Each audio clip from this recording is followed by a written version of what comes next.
Welcome back, everyone. Michael here. We're going to talk today about a subject that I think is important to look at when it comes to evaluating given countries, both in terms of where to do business, the types of areas to do business, where you expect to see progress, the trajectory. I'm a big one in talking a lot about paying attention to the trajectory of countries. I think that you shouldn't just be thinking when you move somewhere or you set up a company there, etc., where it's at today, but I think you should pay a lot of attention to the trajectory. You could have a place you kind of consider if this one at the bottom has a steep upward trajectory and this one higher up has a steep downward trajectory, where would you rather invest? Well, you should probably go to the place that has the upward trajectory. It's one of the reasons why I've been very optimistic and talked a lot about UAE. I've been saying this since, 2019. I think I made videos talking about how regardless of anything somebody might say, the trajectory was greatly upward. And I think that's promising in a world where a lot of countries, it's not clear that they're going to go upward. So today we're going to talk specifically about the subject of regulations and what goes on. It relates to a quote I put on Twitter a few years back, and I got some back and forth.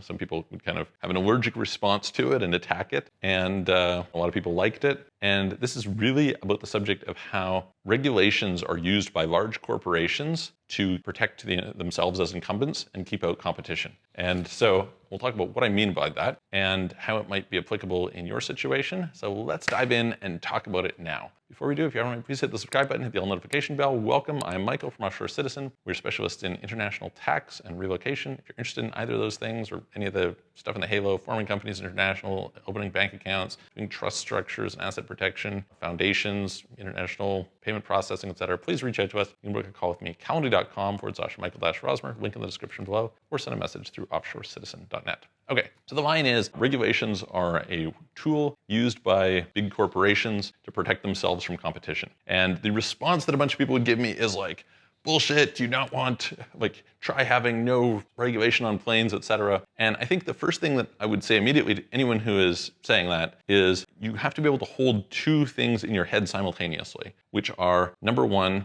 there are certain areas where regulations are important and helpful, etc. And they're also used for regulatory capture to lock out competition, etc. And so one of the things I often find is maybe misinterpreted is when they introduce some new policy, for example, environmental, and they say, oh, we've got the support of all these big, say, oil companies. So I used to see this, I grew up in Alberta in Canada, which is a big oil country area, and the government would come out with some environmental thing saying, oh, Suncor and Syncrude and whoever else, they're all on board with this policy. So that's a big thing. And people would say, oh yeah, see, even the environmental company, or even the big polluting oil companies are in favor of this. They all see the need for this environmental. And that's one way of looking at it. Another way of looking at it is that they can help craft regulations in such a way that it protects their business model from competitors. That's just unfortunately what happens. So let's just use some things related to pharmaceuticals, for example. The pharmaceutical industry, obviously, at scale, can cause a lot of harm. And I don't mean this in terms of, we'll get in a second to the big pharmaceuticals causing harm. I mean,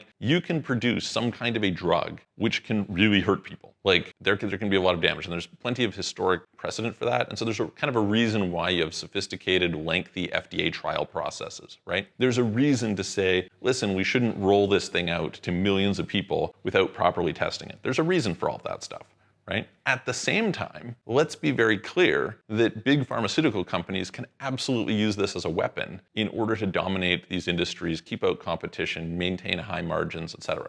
And I think sometimes, if you were to watch, for example, there's been kind of this discussion a little bit back and forth between David Freeberg and RFK Jr. on the All In podcast, where David Freeberg says, hey, listen, I worked at Monsanto, I have dealt with different regulators, et cetera. I can tell you they weren't that friendly, et cetera. I think that that's sort of misplacing a bit of what's going on, because it's not just hey, the regulators are going to greenlight whatever you want and, basically do whatever they say. That's not the idea. That's not necessarily the way that this can be crafted to be abusive. The way it can be crafted to be abusive is a big company has $1 billion or $2 billion to put a drug through FDA trials. The small company does not. The big company can afford to go 12 years before they bring something to market. The small company cannot. The big company can afford to pay a lot for lobbying. It can afford to pay a lot for legal, etc. The small company cannot. And as a result, the really, really important thing that can be used here is they can just put up barriers that small guys can't jump over.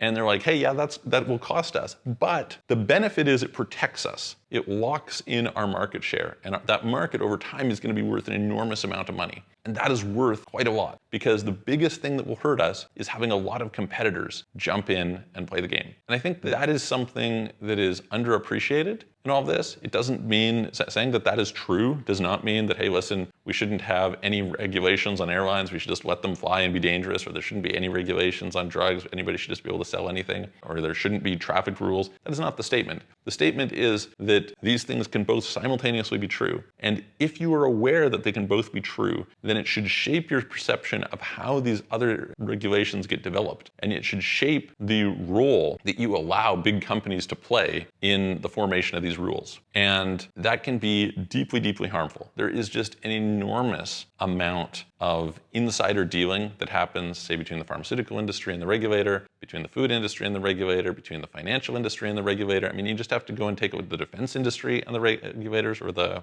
DoD, et cetera. Like, you just have to go and look at where people go to serve after they finish their stint in government, or vice versa. Like, it is deeply cross-pollinated, and you have to wonder about the incentives in there. It's the very famous Charlie Munger quote, "Show me the incentives and I'll show you the outcome." So yeah, I think that's very important. And so when I look at the world, I think one of the things to pay attention to in terms of the degree to which a place is likely to improve is the degree to which they have managed to decouple those two things, where they can say, hey, listen, our policy is not going to be driven heavily by this insider trading. You're not going to be in a situation where you have a high degree of cronyism, because that will fundamentally be counterproductive to the overall system. Now, you'll never wipe it out entirely. You're always going to have some degree of corruption. This is just a fact. But the way that the system is architected, the incentives of the people who are in charge are really, really important towards driving to an ongoing level of progress. So anyway, I hope that's helpful. If you guys like these types of videos, I don't normally put them on this channel anymore. I will create a new personal channel where I'll talk a lot about kind of more philosophical things and more economics and broader topics that don't really fit within here, but I figured I would share this particular one. Let me know in the comments below if it's interesting to you or not, and I will look forward to seeing you on the next video.